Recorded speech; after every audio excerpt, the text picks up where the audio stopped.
Non state actor এক নতুন প্রতিবেশী তৈরি হওয়ায় বাংলাদেশ এখন নতুন পরিস্থিতির মুখোমুখি বলে ঢাকা সফররত মার্কিন উপসহকারী পররাষ্ট্রমন্ত্রী অ্যান্ড্রু হেরাপকে জানিয়েছেন পররাষ্ট্র উপদেষ্টা মোহাম্মদ তৌহিদ হোসেন। বৃহস্পতিবার মার্কিন উপসহকারী পররাষ্ট্রমন্ত্রীদের সঙ্গে মিয়ানমার ও আরাকান আর্মি নিয়ে আলোচনার সময় সাংবাদিকদের প্রশ্নের জবাব দিচ্ছিলেন তিনি। শুক্রবার ফরেন সার্ভিস একাডেমিতে এই আলোচনা অনুষ্ঠিত হয়। এই সময় তিনি আরও জানান, মার্কিনীদের সাথে বাণিজ্য বাধা কমিয়ে আনার চেষ্টা করা হচ্ছে। বিস্তারিত নাদিয়া শারমিনের প্রতিবেদনে। বৃহস্পতিবার দুপুরে ঢাকায় নিযুক্ত যুক্তরাষ্ট্রের charge d' affaires Tracey Ann Jacobson ও মিয়ানমারে মার্কিন চার্জ দ্য অ্যাফেয়ার্স সুসান স্টিভেনসনকে সঙ্গে নিয়ে পররাষ্ট্র মন্ত্রণালয়ে বৈঠক করেন ঢাকা সফররত দুই মার্কিন উপসহকারী পররাষ্ট্রমন্ত্রী।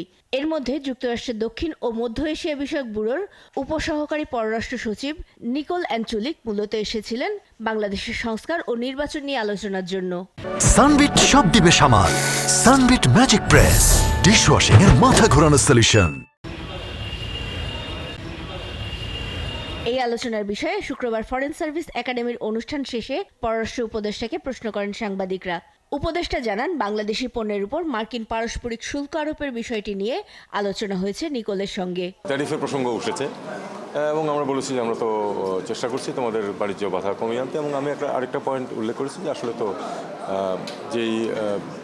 যেই দুই পক্ষের মধ্যে তফাৎটা যতটা বলা হয় অতটা তো আসলে না, কারণ সার্ভিসেস সেক্টরে তো আমরা প্রচুর আমদানি করি তোমাদের এখান থেকে, এইটুকু বলেছি। আর যিনি আমাদের পাশের অঞ্চল থেকে ছিলেন তাদের মূল ফোকাসটা ছিল আসলে বার্মা। আর পূর্ব এশিয়া ও প্রশান্ত মহাসাগরীয় অঞ্চল ভিত্তিক উপসহকারী পররাষ্ট্রমন্ত্রী অ্যান্ড্রু হেরাপের সঙ্গে রোহিঙ্গা, মিয়ানমার সংকট ও আরাকান আর্মি ইস্যুতে আলোচনা হয়েছে বলে জানান পররাষ্ট্র উপদেষ্টা। রোহিঙ্গা সমস্যার সমাধান না হলে, যদি ওখানে যুদ্ধ শেষও হয়ে যায়, তারপরে শান্তি আসবে না, এটা আমি খুব শক্তভাবে বলেছি।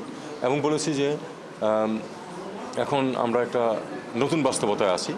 সত্যিকার অর্থে আমরা একজন নতুন প্রতিবেশী মুখোমুখি, যারা আবার নন স্টেট অ্যাক্টর, কাজে তাদের সাথে আমরা না পারছি ওপেনলি স্বাভাবিকভাবে আচরণ করতে, না পারছি তাদেরকে ইগনোর করতে, কাজে এই ডিফিকাল্ট সিচুয়েশন। আর তাদেরকে আরেকটা কথা আমি বলেছি যে there will be a time যখন হয়তো এই সমস্যাটা স্থিতি আসবে এবং একটা সমাধানের দিকে যাবে।